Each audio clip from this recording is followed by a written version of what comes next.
Hi, everyone. Welcome to another episode of the Megha Perspective. Today, I have a very, very special guest who is a very valuable connection for me on LinkedIn, and his name is Chhanabhai. So, I wanted to give a brief introduction about him. He is based out from New Zealand, so I really want to thank him for joining me today because it's super early for him in the morning. And to give a brief introduction to him, he has been working with students for the past 16 years. And he is being crucial to help these students into university and kind of feel all and kind of help them transition into a new space, helps them through the process of getting adjusted into the university, and then also helps them out into the real world. So, without further ado, I want to get Prajesh right into our live so we can get started. So, please help me welcome Prajesh to our live session. Hi, Prajesh. Welcome. Kia ora, Megha. Thanks for that awesome welcome and that fantastic bio intro. Kia ora koutou, everybody. Ko Matopus, ko Maunga, ko Zambezi Te Awa, ko Zimbabwe, aho, ko Prajesh, takungawa. So, kia ora, everybody. That was a Maori greeting because I'm living in New Zealand. It's important for me to respect where I'm from. And basically what I was saying is I I respect the mountain I'm from, which is Matopus, the river I come from, which is Zambezi, and I am actually from Zimbabwe, but I live in New Zealand. So thank you for having me. Yes, it's a great pleasure. So, I gave a small brief introduction to you, and I would love for you to introduce yourself to our guests. Yeah, fantastic. Thank you everyone for listening in. So, like Megha said, my name is Prajesh. I live in New Zealand. I grew up in Zimbabwe. I went to university in South Africa. It's really quite crazy. My first degree that I studied was in computer science. And if somebody said to me when I was doing that I'd be doing this, what I'm doing right now, I'd be like, what are you talking about? So I did that. And then I moved over here to New Zealand to do my master's in health informatics. So again, something totally different.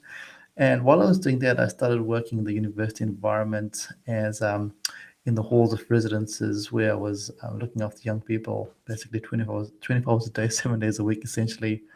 And then I started teaching at the university as well. And that's when I just started really looking and understanding how young people really function, or actually it was very different to me because like, what is going on here? And I noticed a couple of trends. And then that was 16 years ago. And then I then got offered a job where I was working with young people that are in high schools and looking to transition out of high school and helping them plan their programs as they go to university. So that's what I do right now. I work with young people that are in high schools across New Zealand and working with them to go into tertiary. Which has been pretty exciting and pretty interesting. Now, it seems like a very, very exciting journey. And with you helping students, I'm assuming it's going to be like, you know, along the spectrum that all of the students around the world who are entering universities and colleges feel similar emotions and stressors.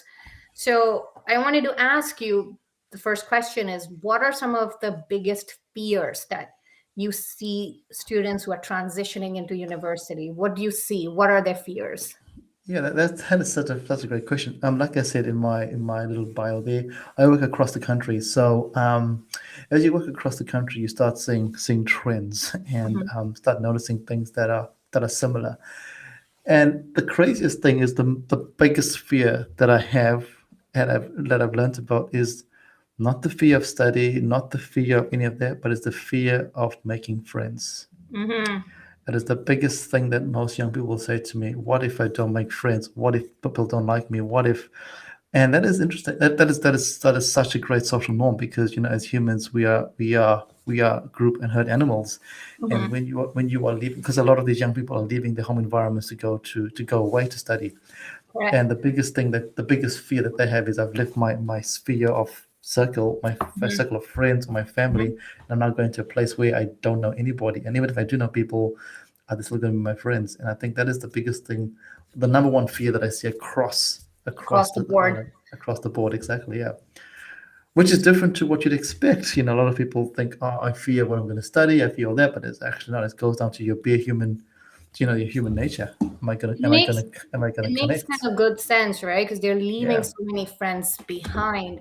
yeah, And even as adults, we fear making friends at certain after we reach a certain point. And these are young adults who've been maybe with the same group of friends for yeah, the longest of time. So it's a very rational, like legitimate fear to have is 100%. how am I going to have friends? How am I going to, have my social life again? Yeah. What are some of the pointers that you give these students? Like, what do you tell them? Yeah, so the biggest thing that I think humans, we just live in our own minds the whole time, and the biggest awareness is to remind, even I guess adults, that everyone's in the same boat at that time, especially with young people. When everyone's going to a university or a college, and they're arriving as first years from around the country, everyone is in the same boat. Mm-hmm. Everyone is feeling nervous. Everyone is there for the first time. Nobody knows what to expect. So I tell young people, just to imagine that the other people that they're talking to are exactly the same as them. They don't know anybody, and it's a great opportunity to start a whole new life, a whole Mm-hmm. new. And the worst thing someone can say to you is no, and Yeah. that's not the end of the world. But it is tough. It is not easy, especially if young people come from a small rural background, or families that are very close knit, Mm-hmm. or culturally very different. Because as you and I know, when you go to university, it's a whole different cultural experience. You have people that are extroverts, introverts, people that come from families that are super religious, Right. families that are atheists, families that believe in education, families that don't believe in education, the whole mix. And you Mm-hmm. try and imagine that whole melting pot is pretty daunting. Mm-hmm. And also, given in the world that we live in at the moment, the expectations that are thrown through from social media, where people seem to make friends almost immediately, but Correct. that's not real, right? So Mm-hmm. just navigating that bit and just saying, hey, just I always say, what I say to my young people is, think about when you first went to school. When you Mm-hmm. first went to school as a year nine, and it was pretty scary and pretty daunting. You knew nobody there, and now you've made a friend group. And it's the same thing when you come to university. It's like going back to school. It's going backwards Went back again. to school. And Yeah, do you suggest like social clubs to them?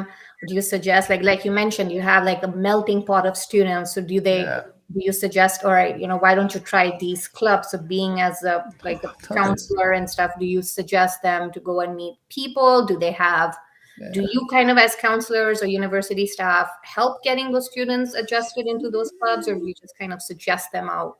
Yeah, that's so okay. So most people, when they come into living, so it's in New Zealand, most people will come and they'll live in a hall of residence, Mm-hmm. and that's your first point of where you're going to be mixing with people and be able to meet Right. people there. Mm-hmm. But if you're not and you choose to not live in accommodation, then living in a flat is much harder to meet people. So the Mm-hmm. next thing that I talk about is, think about stuff that you've enjoyed at school. If you play a sport or a social activity, that's your next point of meeting people, because people that are going to be there are going to be like-minded. So if you Mm-hmm. play hockey, join a hockey club. If you enjoy rock climbing, go join a rock climbing club. If you enjoy playing chess, go and find a chess. It's Yep. just find the like-minded people, and then you're going to meet. That's how you meet your peers, that way. So as much as there's lots of change, there's also some sort of normalcy in the things that you really know that you enjoy, and if you stick Mm-hmm. to those, then you'll find the like-minded people.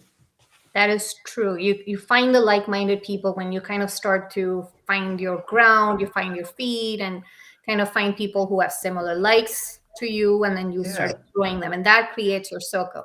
So I'm going to totally, ask a 100%. little bit of a kind of a crazy question. So what Go happens on. if these students don't get along with their roommates? Because that is something massive Yeah. I've seen happening. Like what happens then? Like what do you? They must come to you saying, "All right, this is not working out with this person that I'm staying with. How do I manage that?" Yeah, so we're very lucky in New Zealand. Most of our rooms are single rooms. We Perfect. don't really have roommates. So we're very lucky, but also those that do have room sharing. I think the system is very different here. When there is room sharing, they let the students know beforehand and say, "Hey, you're going to be room sharing. So what do you think about that?" And then they get Hmm. to know the other person, and yeah, and the people that run the colleges and accommodation block are pretty good about going, hey, if this is not working, we'll try and find a Hmm. solution for you. So Yeah. again, which I guess is different in North America, where everyone is, is room sharing, and that's a hard one. That's a hard one, and yeah, and I guess this.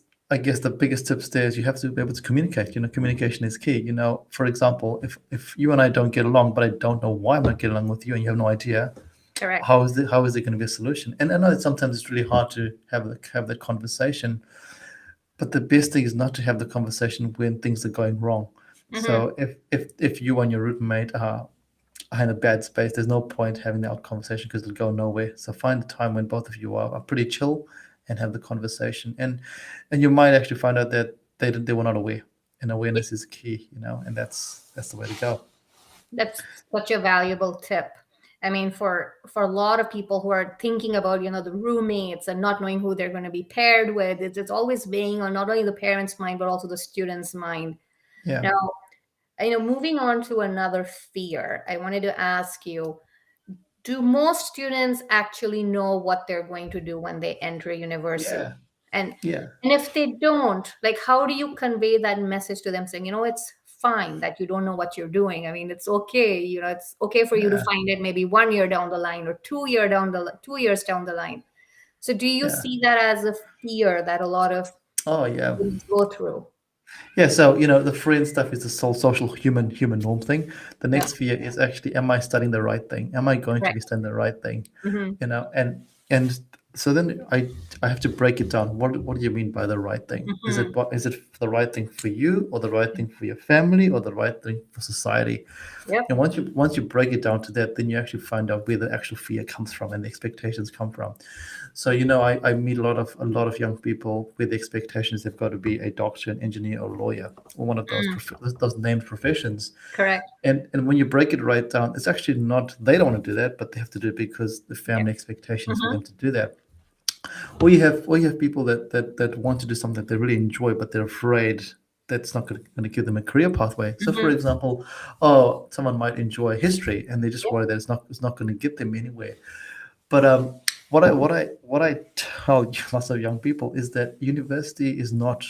You don't go to university to get with an idea to get a job. Mm-hmm. You go to university with the idea to open your mind and find opportunities. And then Mm-hmm. when you find those opportunities, passion, those jobs will come later on. Correct. And I think the world has changed dramatically now. Maybe when I went to university, or when you went to university, there was Mm-hmm. just 4 or 5 things you could study, or 6 things you could study, and that would just give you your people Yeah, are that was. limited. But now, I mean, you go to university, you can study anything under the sun, really. So it's actually a great time to be a student, I think. However, that's the paradox of choice. Yep. And, When and you, it, when I Yeah, agree with you when you say that, students, certain cultures push that engineering, lawyer, doctor, and kind of push those kind of careers onto students. And they realize later on that maybe it's not the right fit for them. yeah, And totally. it takes such a toll on their mental health at that Yeah, point when they're trying to, yeah. decide if they want to change, not change. And so, how do you help these students tell, say, for example, if they're choosing not to go in their said professions and they Yeah. want to switch? Have you seen the Oh, conversation? You help them talk to their parents? Do you help kind of lead those talks? yeah, definitely, definitely. So, I speak to young people, also speak to lots of families as well. And when it comes down to those expectations, the other thing is it's okay not to know. Like, it's Hmm. okay not to know. And also, you don't know what you don't know. Correct. And what I mean by that, a lot of school systems, you do math, biology, blah blah blah. You do those subjects, and then you go to university, and the world just opens up to you, and you would have never experienced some subjects before, and it's okay Hmm. to try those out. I have lots of people that say to me, "Oh, I've never done X, Y, Z before, so I don't know if I'm gonna like it." Hmm. And my answer is, how do you know you're not gonna like it without trying it out? Hmm. And then oh, okay. Or they might go, oh, you meet the whole extreme. And when it comes to families, I'm just honest and real with them. So those named professions, which I named before, Correct. they're pretty tough. And yeah, some young people are made to do that. You can just tell with their vibes. But some young people are not. It's going to be really challenging, and I have to let the families know that this is not it's not easy. If you want Hmm. to be a doctor, a lawyer, an engineer, or those professions, to get to that stage, you have to really want it, but not you don't want it for the status, you don't want it for the money, you Hmm. want it because it's coming from internally, like you want Correct. you Yep. is the driver, and that's an important thing. And sometimes families will react negatively. You know, my young person will be able to do it because they're the best in the whole wide. That's cool. They might be the best in the whole wide world, Mm-hmm. but they're the best in their circle. And then when you Mm-hmm. come to university, that circle goes pretty massive, and they might not be. And you have to be okay. They have to be okay with that young person not getting in, and that's okay. Mm-hmm. But they have to be ready to accept that, and they can't blame. The blame game cannot be on anybody. It's just got to be Yeah. all right. They gave it a crack, got in happy days. They gave it a crack, didn't get in. All right, that's okay. It's not the end of the world. And this is the Mm-hmm. key thing. Like, it's not the end of the world. And I think a lot of families or young people think that if they don't achieve the certain goal, that the Mm-hmm. life is now over. But which is why we really it's really important to talk to young people that it's okay to give it a crack. And Yeah. there's different ways to get to where you want to be. Mm-hmm. You might not get into med school right now, but hey, that doesn't mean you're not going to be a doctor. You can Mm-hmm. study other things, and while you're Mm-hmm. studying those other things, you might find your real passion. You Exactly. might do a science degree in microbiology and go, actually, this is actually way more important Mm-hmm. than you go there. And I'm going to scale right back, Mega, because I think when I speak to a lot of people and I ask them what they want to do, a lot of them say they want to help other people. Correct. And unfortunately, we live in a world where helping other people means you have to do a named profession. Mm-hmm. And when you break it, like, I just break it right down and go, right, cool. So, being a police officer is helping people. Oh, being a teacher is helping people. Oh, being a virologist is helping people. Like, what are you talking about? It's like, well, think about COVID You 19, right? open If we up don't, their horizons, you brighten up yeah, their mind. They're like, oh my goodness, there's so many ways to help people. That's this exactly. absolutely true. I mean, even that didn't cross my mind. And it's so amazing to hear that, yeah, Yeah, different professions helping different yeah, different ways, in people. different ways. Yeah, and then another question I always pose to them, I was like, do you want to help one person or do you want to help lots of people? And they stop for a second and they go, what do you mean? I was like, well, if you're a dentist, you're helping one person. But if you're a Hmm. social worker, you're helping lots of people. Oh, in the Oh, wow. same thing, right? So, you can extrapolate to any profession really, and think Yeah. about individual versus group, and that gets young people thinking, also their families thinking. This is such a nice point you made because most students forget that when they're saying they want to help, it's a lot of way to help. There's a lot of ways to help others as individual, Yeah, and then there's the social and the other aspects of it too, where you're helping groups of people. And I'm glad you bring this up because I didn't even know like that aspect is there. I mean, it's there that a lot of people in different professions are helping others through various means, through a yeah, lot of other professions. And especially through the pandemics, we had the microbiologists and the yeah, virologists, and all of them yeah, doing their kind of, uh, yeah, work to help people around the world. So that's yeah, pretty interesting that, there's so many other professions out there. Now, you must be then doing like a whole lot of professions, right? When somebody comes to you saying, I want to help people. yeah. The Yeah. I book mean, ready? Here's a list.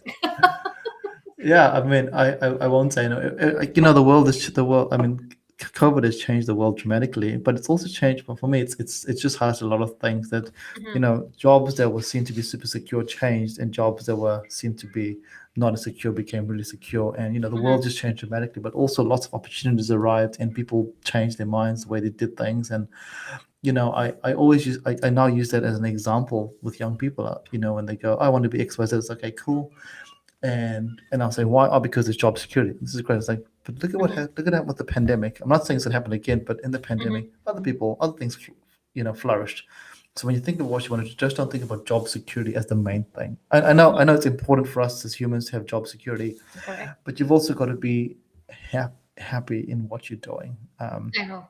That whole factor of being happy is absolutely necessary because if you're not Yeah, happy, they're never going to be passionate enough to do what they want. They'll always feel as if something is missing, yeah, you know, and yeah, and you know, which kind of brings me to our next question is, what are some of the most common stressors you see in the generation today? Like how are they yeah, different from what maybe when you and I yeah. went to university?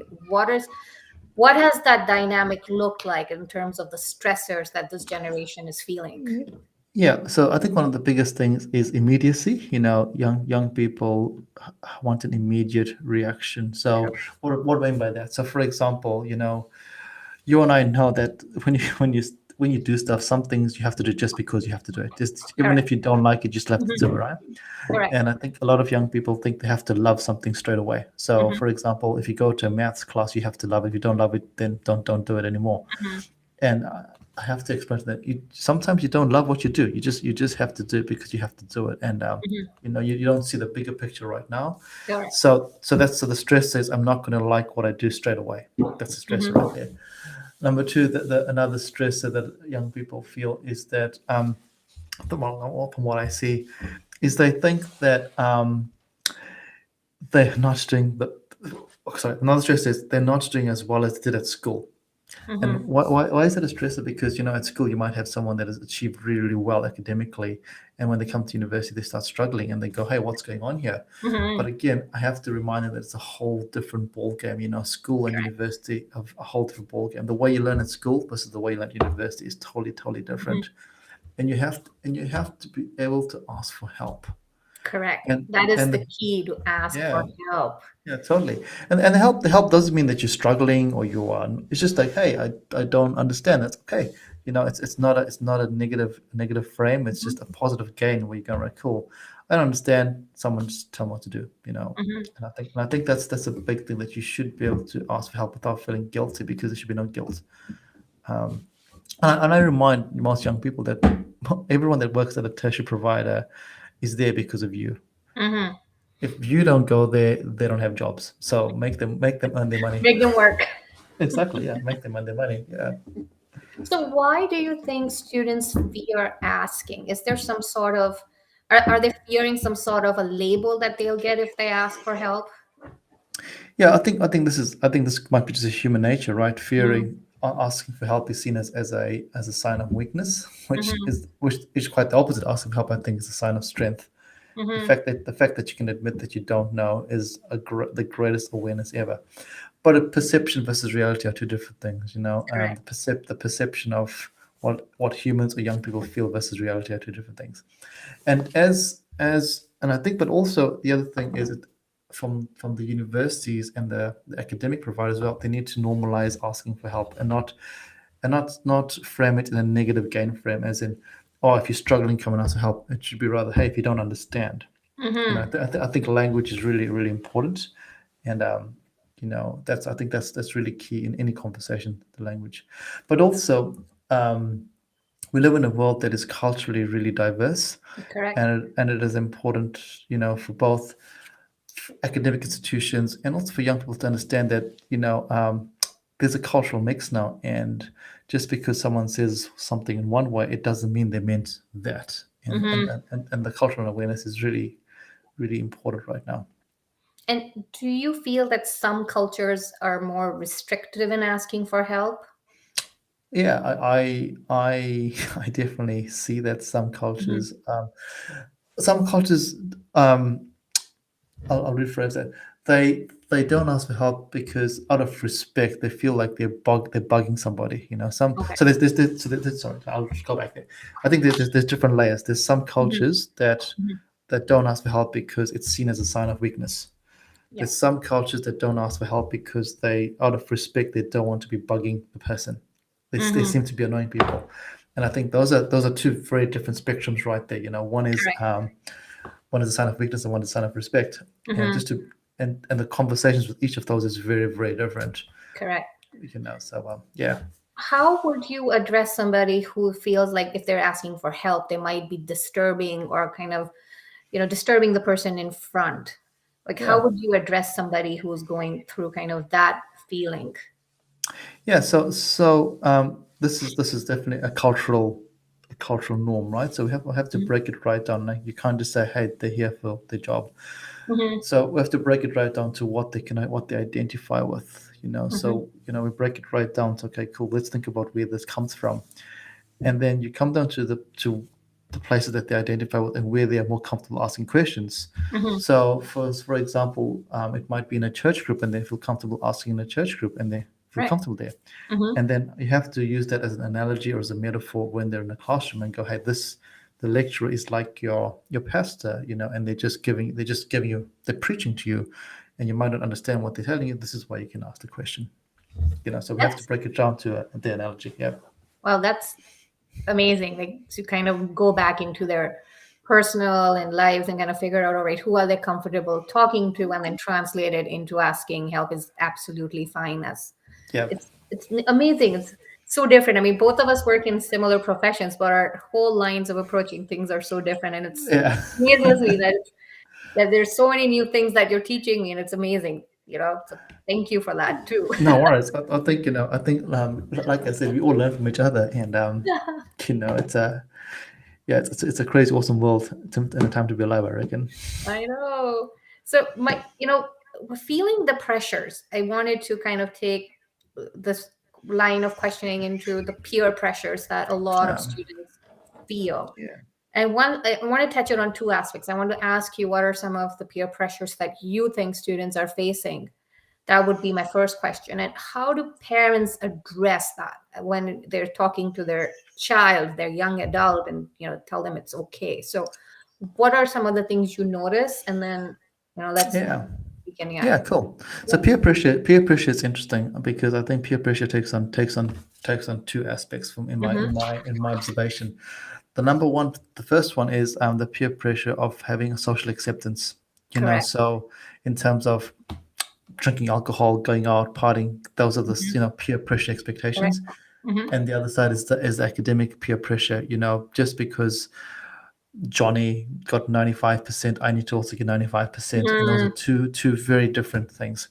So we'll talk about the academic side first and the social side. Mm-hmm. So when I talk to young people, what I say to them is they are running their own race, Mm-hmm. and they have to focus on their Absolutely. own race. And might not, I use the word race now, but it could be a marathon, it could be whatever. But if they're focusing on the person next to them, they're going to Mm-hmm. stumble and fall along the way, and they and Mm-hmm. they're just doing stuff.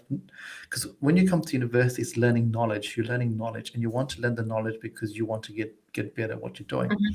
So if, say, John is getting 93% and you're striving to be better than Johnny, you're not actually focusing on what you're learning. You're just trying to beat the other person. So, Correct. and that's not the way to learn when you come to university. And you've got to focus on your goal. And I always tell young people that they have to have a goal in mind, whatever the Mm-hmm. goal. If they don't reach the goal, that doesn't actually matter. Mm-hmm. But if they have a goal, then at least they know what they're heading towards. Correct. Your goal of beating Johnny is not a goal. That's not a goal. That's you just trying That's to beat actually Johnny. just feeding your ego, I'm assuming, That's right, just from exactly. that remarks. 100%. Exactly. Just feeding your ego and also keeping other people happy, but not actually being happy Mm-hmm. yourself. So when it comes to that, and it's very hard to shift out of that mindset. It is very, very hard to shift out of the mindset because, I mean, we're humans, we and young people also, the front of their brain is not yet fully developed. So Mm-hmm. they just living in a whole different world. So it's very important to just bring them back to, okay, why you were actually here. Mm-hmm. Now, the social pressure is a whole different ball game altogether Correct. because, the academic side, you can actually have a conversation. Mm-hmm. But and the social pressure is a whole lot different because, you would have heard of FOMO, fear of missing out, is just galore, right? So if Mm-hmm. I don't drink or if I don't do this, I'm going to miss out on social interactions. Correct. And that conversation is a much harder conversation to have because you're not living in that space there. I mean, I lived in that space a long time ago, but it's a whole different world right now. Mm-hmm. And in that space, what I tell young people is, okay, that's cool. When you do that, if you don't enjoy doing it, then you should just then ask yourself the question why you're doing it. You Correct. know, Ask yourself the why. yeah, ask yourself why you're doing it. And if the answer is because you want to do this stuff because of other people, then that's incorrect. But if you're doing Mhm. it because you want to do for yourself, that's cool. But you've got to know your limits as well, and you've Mhm. got you've got to be safe. And so I think safety is the number one thing. Mhm. Now the other thing though is young people will be young people, and young Yeah. people will do things. We've all been young, we've all Yep. done Yep. things, and you learn by making mistakes. Mhm.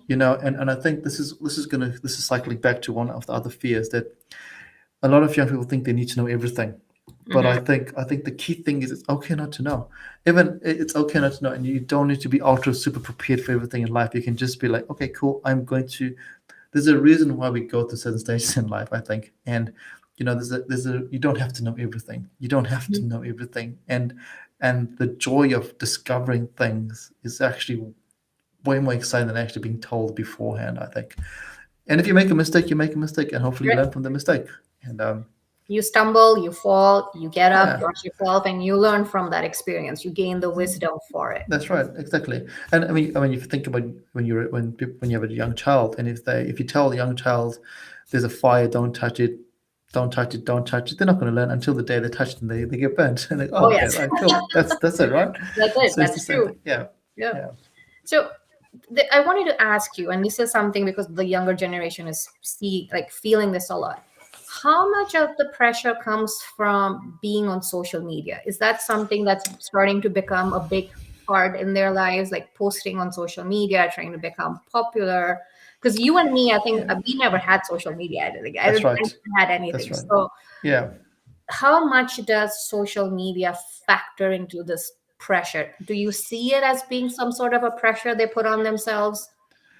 Yeah, and this is interesting because uh, um, I've done a lot of research in my other life as in social media and stuff, and the one thing that I have to be reminded is that you and I were not born into this world here. Correct. You know, we have been introduced to this world, whereas young Hmm. people have been born into this Born world into here. it. This is all that they see, and they don't know any different. Hmm. So sometimes what I say is not true because I'm seeing it from a perspective of life before social media, Hmm. but they don't have a life for social They media. didn't This is have. the Yeah. life. This is the life that they see. But on saying that, I have to be that I have to remind myself of that there. But I think the education and the awareness has got to be around that. Whatever you see on social media, it's just a snippet or highlight reel of what Hmm. life is. Nobody posts, or actually, I'll rephrase that. Very few people post the days when they are struggling, Hmm. or like just okay, actually, I'll rephrase that. Nobody just posts a normal day. A Yes. normal day when I just get up and I go to work, or I go to university, or go to school, and just have a normal, uneventful day. Correct. You are going to get posts that are where you have super exciting stuff happening or super bad stuff happening. Hmm. I mean, just imagine, Megha, if I just woke up every day and just posted me just walking to work every day. It'll get 0 likes. Okay, but if I post every day with me having a dog chasing me, or me meeting some random cool person, it'll get way more likes. So I think we Hmm. have to just remind people that social media and what we'll post is just a snippet to get a reaction. So yep, it's correct. It's a way to get reaction from other people, Yeah, and part of like our profession deals with how people are not posting their real selves online. yeah, It's they could be hiding something, they could be hiding yeah, behind something else. And it kind of yeah, always it makes me wonder like the expectations of that pressure to do well in university, and plus have that popularity kind of thing going on the side to get the likes, comments. And to your point, they are born into this. The generations are yeah, changing and they're more yeah. online. So their terms of social pressures, engagements are so much more different than what you and me had when we were younger. Totally, 100%. Totally, totally. And I think also the thing is that the social media channels are changing the way the Hmm. algorithms work. Hmm. So, and you and I both know this, and I'm sure listeners know this, that the algorithms work in a way that just keeps promoting the stuff that you keep seeing. So Correct. if you keep looking at sunrises, all you're going to see are sunrises. If you keep looking at young people that are having a good time partying, that's all you're going to That's see on what your you're going to social media see. feed. Yeah. Yeah. So so that's it's a very dangerous place if you're not aware of the echo chamber that your social media posts are leading. And it all comes down to awareness. And awareness is, I think, you and I both know this Hmm. in our training, that awareness is key, but also bringing awareness is what needs to happen. And Correct. this is where I think our roles come into play, that you have to bring awareness of what else is out there, and what is bad, and there's no bad and there's no good and bad. What is not the right thing for the young Or, person at yeah. that particular point in time? And this kind of brings me, with all of these pressures and what we see as stressors, what I want to now focus a little bit on like the mental health of these Yeah, students that are coming in with so many different things. How much do you see anxiety in the students over time? Like if you have to look at their time spent there, and yeah, how much do you see students probably entering that early phase of depression with all of these factors that we've just mentioned? Like what are yeah. things that you see from your experiences that you could share? Yeah, and I think that's a very valid point. I mean, I've been doing this role for a long, long time now, and I think I have seen anxiety. If I was to draw a graph, Mm-hmm.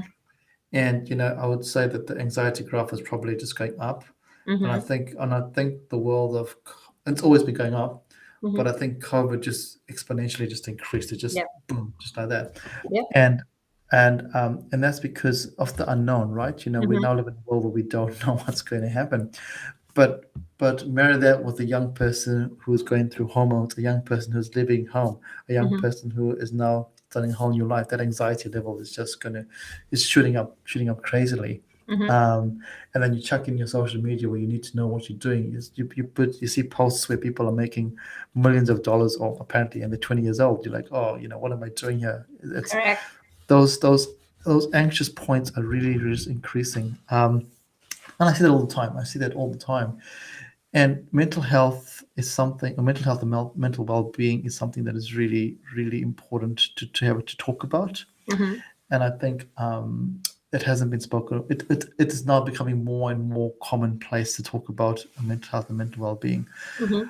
But again, it's still, I think it's a taboo topic for a lot of Right. families. Mm-hmm. I think there's two factors here. I think normally, fingers crossed, within an academic institution, they're more accepting of these conditions, but I could be incorrect. Mm-hmm. But families might not be accepting of this as well, or having the conversation, and this becomes really hard because when a young person or a family are going through this, just the fact that they cannot talk about it exacerbates that condition. Yep. So just trying to find a safe space for young people or their families to talk about it is the key thing. Yeah, and But creating also, but a safe space for the students, yeah, and it's very strange, like again coming back to that cultural aspect. I know when I was working, it was very hard for certain students of certain cultures to come out and ask for help, like you're mentioning. yeah, It becomes harder for them to address that they're going through something. And I yeah, know you and me, we were chit chatting just before we went live, and I was telling you about my cousin who was going through all of this, the pressures and everything. And she couldn't have that, she couldn't go and ask for help because she just felt that maybe she was letting somebody down, and all of yeah, that expectation that was on her. And it's strange because they want to ask you for help, but they're very, very scared. So for yeah, somebody who is scared, like how, and we sense it amongst the students. So how do you yeah. navigate that in universities and colleges? How do you navigate that situation of anxiety and depression in students? Yeah, so when I have my conversations with young people, I always start my conversation that whatever they're going to say, there's no judgment, Mm-hmm. no expectation, and people can be themselves. There's no Correct. whatever they say, there's no fear of no fear of judgment, right? Don't be judged. Mm-hmm. And I think the minute you say that, that just makes people feel at ease that okay, they're Mm-hmm. not going to be, because there's an assumption that everyone is judging people. We assume Correct. that. And I think if Mm-hmm. you just say okay, there's no judgment here. Whatever you say is you in your truest form. That's the biggest thing. But Mm-hmm. also, I'm gonna tailor back and go back to this is where families and parents or guardians are very important. Mm-hmm. I think they need to empower their young people by saying, if you're going through a hard time, it's okay. You should feel okay to talk to us. I Correct. think universities and tertiary providers have a place, but so does the family. The family's got a place, and I Mm-hmm. think they need to say to the young person, it doesn't matter what you're going to do, we will support you. Correct. And I Yeah, think that's those are important words because, like you said, with your family member, they might not have known what their parents were thinking, and they might have assumed that the parents were thinking a certain thing. But if they were told that, hey, my mom and dad said, hey, it doesn't matter what you want to do, we will support you, they would have had a whole different ball game. outcome. Yeah. You know. Yep. So I think when families send their young people away to tertiary, to university, colleges, they need to openly just say to their young person, hey, it's okay. Whatever you do, it's okay. And if you choose to leave university and whatever, it's okay. You Yep. know, I think there's another pressure out there where people think that they have to go to university or they have to go to a Mm-hmm. college And figure but it to out. but you don't have to. And Yes. this is becoming more increasingly to me. Like I said to you when I first started, I went and did a computer science degree, and now I'm doing something totally different. Yeah. If someone said to me at the age of 17 that I'll be doing this, I'll be like, what are you talking about? And at the age of 17 or 18, we're expecting young people now to decide their lives straight away and have an idea. But the world has changed dramatically from our time. And Hmm. maybe 20, 30 years ago, you either went to university, you went to a trade, and then your life was set in a certain way. But the world has changed dramatically, and that doesn't happen. I mean, that does not happen. It And doesn't. kind of, And yeah, it's changing to a point where I think the younger generations are seeing options popping up 100%. everywhere. Yeah, yeah, And that flexibility is also coming in. And it's a very good point when the parents have to tell their children that it's okay for you to come to me and say, I'm not yeah, feeling this, this is not where I feel comfortable, I don't feel passionate doing it, or I'm feeling so and so because this is not, again, not yeah. my realm, I feel out of my realm. And those are key factors, and kind of, you know putting lessening the anxiety that that child faces when they're going into the university, or even through the years that they're in there, just to have that support saying, yeah. Yeah, because the last thing you want is for young people to feel like their family members are against them. Mhm, So, for example, if let's just I'm going to use a common example. I go to university because I want to be a doctor because mom and dad think that's the best thing for me. But while mhm, I'm doing that, I decide I actually want to do art history. And there should be a relationship so that if I speak to mom and dad and say, I want art history, they're going to be, that's cool, go and do that, as opposed to, hey, yeah, mom and dad, I'm doing this. Oh, what are you going to do? There's no job. There's no, what is the reaction going to be for that young person? mhm, The reaction is going to be like, I actually can't talk to my family about what I'm feeling because, and then correct. what that just creates a negative space, and you don't want that to happen. That is true. And that begs like the next question. So a lot of these students are coming from protected homes, where families are keeping them protected, but the parenting styles have changed. So Yeah. do you see that anxiety when they're moving in, of losing that protection of the parents and then staying on their own? It's a whole different ball Yeah. game. They're managing their lives, social lives. Everything is now just them. Yeah, it's so interesting because I I I I really appreciate the fact that you said parenting styles have changed because I sometimes say to the family, who's gonna miss who? Is the young person missing the family or is the family Yeah. missing the young person? Because sometimes some people live in a household that is so closed up that they just want to Mhm. escape. They just want to get out of here because then they need that freedom. Newfound independence. Exactly, like I need to get out of here because it's what I need. And sometimes you have families that are a little bit different. And just navigating adult life is really interesting because simple things like how to do the laundry, how do I use the washing machine, how do I use a dryer, those little things Correct. need. No, so we forget. I think what I tell most young people is, yes, you are going to university, which is cool, but your life is changing. Your I whole life. know. You need to know how to buy a bus card, how to go to a library, how to just do those simple life things. How do you cook? Do you know how to cook? Mhm. Oh no, and you have to learn these skills here. And I think it's important for families to start empowering the young people to do these things in a positive way, in a positive Correct. frame, not a hey, if you don't do this, you won't be able to survive. But hey, this is a great skill for you to have. If you know how to cook, that's cool. If you know how to do laundry, that's cool. Yeah. Um, so yeah, I think families have got to empower the young people, and so young people have to also got to take these as skills that they're going to be using for the rest of their lives, not And the just at university. smallest things that the parents can teach their kids is just, Yeah, it takes them a long, long way. So I yeah, wanted to shift our conversation a little bit. Now, yeah, from your background, you're also kind of preparing these kids to go into the world of sharks, like as I like yeah, to call them. The yeah, world is different from what their perception is, and part of our life is today, helping these students understand their perception versus the reality of what the world looks like.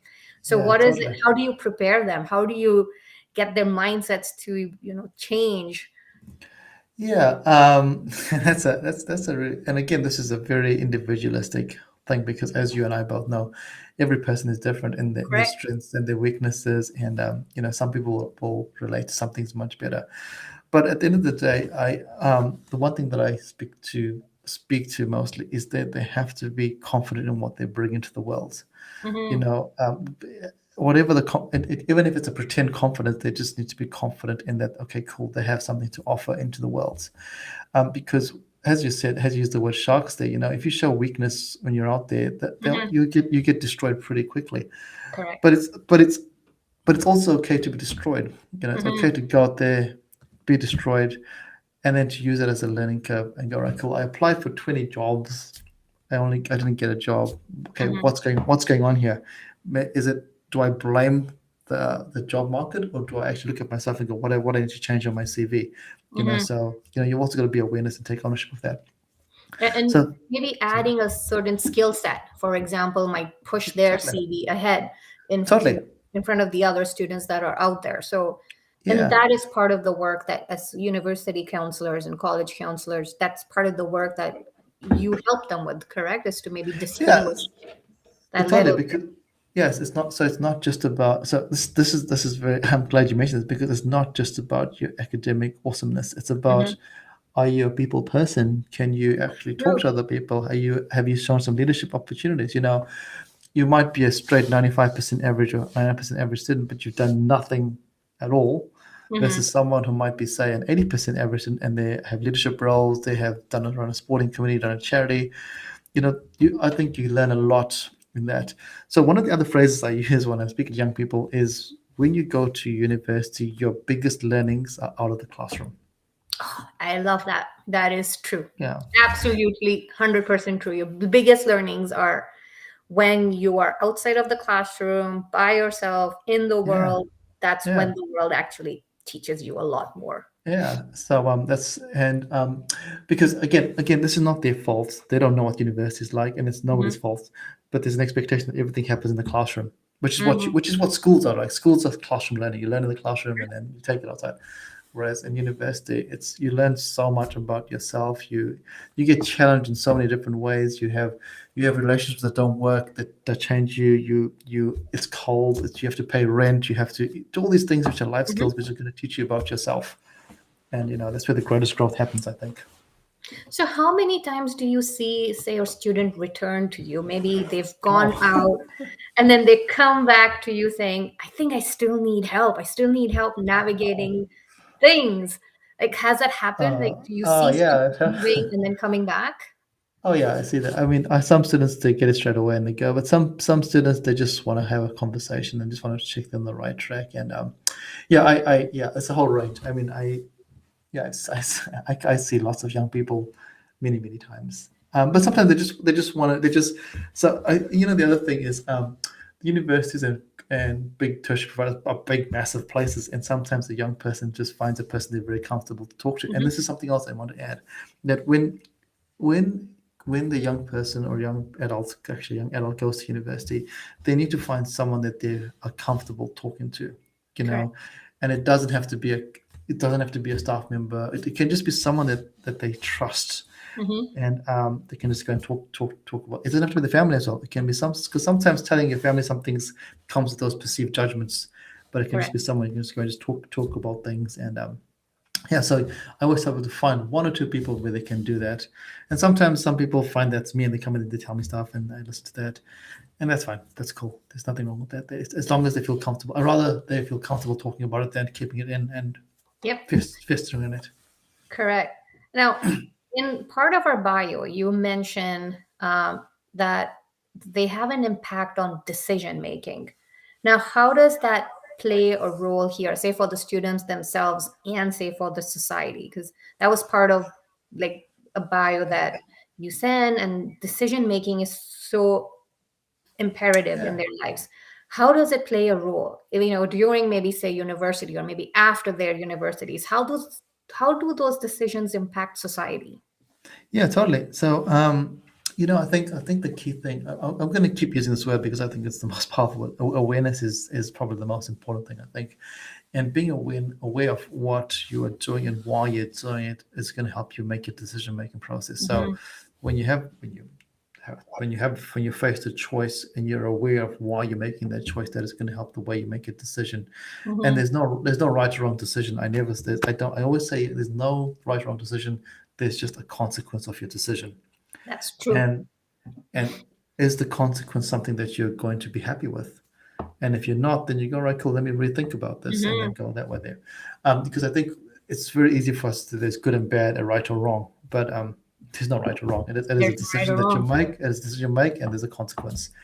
And you deal with the consequence, not with the decision. That is so true. You deal with the Yeah. consequence. And I think they get stuck there, don't they? They kind of Yeah. figure out, they get stuck in the process of, is this right or is this wrong? Yeah. That's right. And Exactly. Yeah. yeah, and it's very And hard for them to come out of that mindset till we tell them, no, it's whatever. You have choices. Just yeah, pick one and deal with that consequence. totally, exactly. And the other thing is, when you tell it back and go, right, cool, is it right or wrong according to who, in Oh, whose eyes? Is it right or yeah, wrong? Right? Is it correct. you? Or is it you, or is it people around you, or whatever? So there's so many layers to it. I know. So we're almost towards the end of our kind of session, and I wanted Yeah. you to close it out on a very important question. What, in your opinion, could help both the parents and students to, you know, talk about the well-being when they're transitioning in Yeah. university?